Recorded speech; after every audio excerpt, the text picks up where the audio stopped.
computer applications in University of PG College, Usmania University from Secunderabad.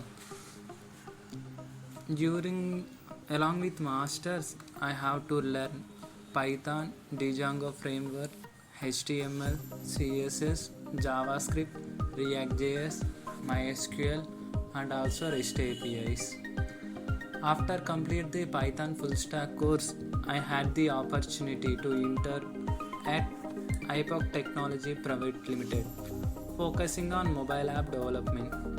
During this internship, I gained the valuable hands-on experience in designing and developing the mobile app applications, enhancing both my technical and problem skills. During this internship, I have to learn new things also. The collaborative environment and mentorship provided by the team were instrumental in deepening my understanding of development process. I am grateful for this experience, which has significantly contributed to my journey as a full stack developer.